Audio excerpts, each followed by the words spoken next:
ተኸታተልቲ ነዝዕለት ዝበልናዮ ሓድሽ ዜና ንፍጻመታትን ኢልና ቀሪብና ኣለና ክትከታተሉ ብኽብሪ ንዕድል። ኤርትራን ባንክ ልምዓት ኣፍሪቃን ስትራቴጂያዊ ስምምዓቶም ዳግማ የሐዲሶም። ጉጅለ ልኡኽ ባንክ ልምዓት ኣፍሪቃ ኣብ ኤርትራ ላዕለዋይ ደረጃ ናይ ስራሕ ምብጻሕ ከም ዘካየደ ኣብ ወግዓዊ መርበብ ሓበሬታ ኣፍሊጡ።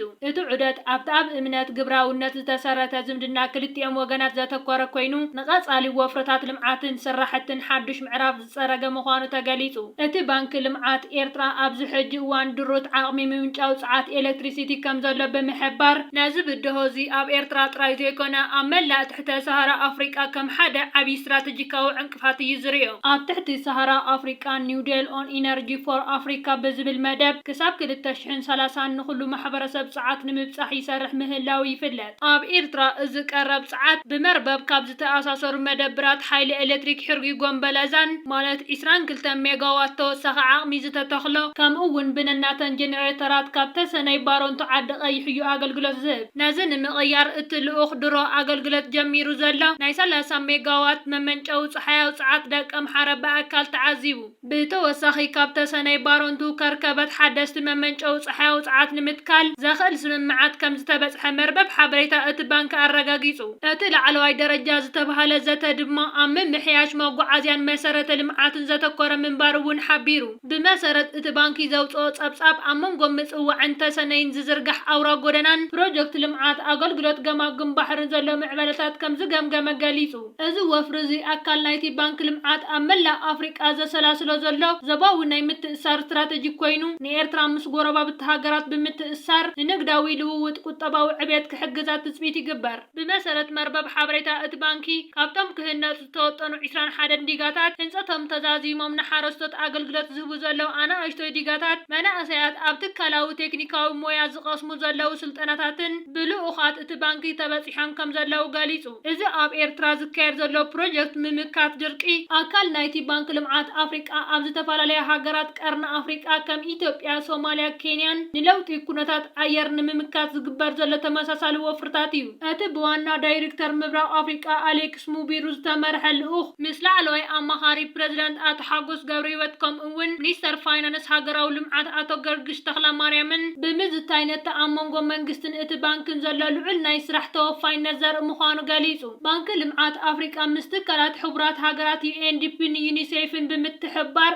ኣብ ኤርትራ ዝካየዱ ዘለዉ ወፍርታት ንሃገራዊ ኩነታት ሃገር ዘማእኸሉን ውፅኢታውያንን ንክኾኑ ቀጻሊ ድጋፍ ከም ዝገብር ኣብ መርበብ ሓበሬቱ ደጊሙ ኣረጋጊጹ። ባንኪ ልምዓት ኣፍሪቃ ንሃገር ኣፍሪቃ ንምልዋጥ 5 ዓበይቲ ተልእኾታት ተሰነዩ ስትራቴጂያውያን መትከላት ሓንፂፁ ይሰርሕ ከም ዘለውን ገሊጹ። እቶም ቀዳሞት 3 ተልእኾታት ንኣፍሪቃ ብተተካይ ጸዓት ክትበርህ ብምግባር ዘተኣማምን ውሕስነት ምግቢ ብምርጋጽ ኣፍሪቃውያን ክምገቡ ምግባር ከምኡ እውን ቁጠባዊ ዕብየት ንምቅልጣፍ ንጽላት ኢንዱስትሪ ምስፋሕ ዝብሉ እዮም። እዚ ድማ ካብቲ ዝተለመደ ናይ ረድኤት ኣተሓሳስባ ወፂኡ ኣፍሪቃውያን ብዓቕሞም ጸዓት ዘምንጭውሉን ንምግቢ ዝኸውን ፍርያት ብበዝሒ ዘፍርዩሉን ባይታ ንምጥጣሕ ዝዓለመ እዩ። እቶም ዝተረፉ 2 ተልእኾታት ድማ ንኣፍሪቃውያን ብመሰረተ ልምዓት ንግድን ምትእስሳር ከምኡ እውን ብሓፈሹ ዓይነት መነባብሮ ህዝቢ ኣፍሪቃ ምምሕያሽ ዝብሉ እዮም። እዞም መደባት እዚኦም ደባት ሰጊርካ ብሓባር ብምስራሕን ኣብ ጽላት ትምህርቲ ጥዕና ከምኡ እውን ምፍጣር ዕድላት ስራሕ ንመናእሰያት ብምትኳር ነባሪ ሰላምን ብልጽግናን ንምስፋን ዘተኮሩ እዮም።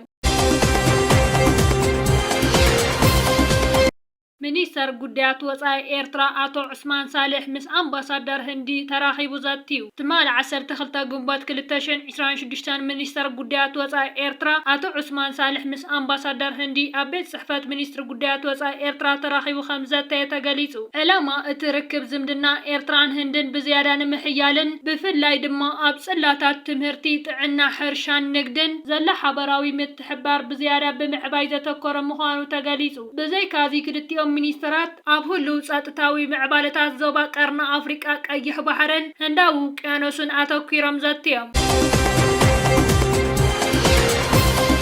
ኣምባሳደር ኤርትራ ኣብ ሕቡራት መንግስታት ኣሜሪካ ሶፊያ ተስፋ ማርያም ናይ ኤርትራ ሉዓላውነት ጠለብን ዝሓብኦ ዘይውሕስነትን ብዝብል ኣርእስቲ ንዝቐረበ ናይ ኢትዮጵያ ጽሑፍ መልሲ ሂባ።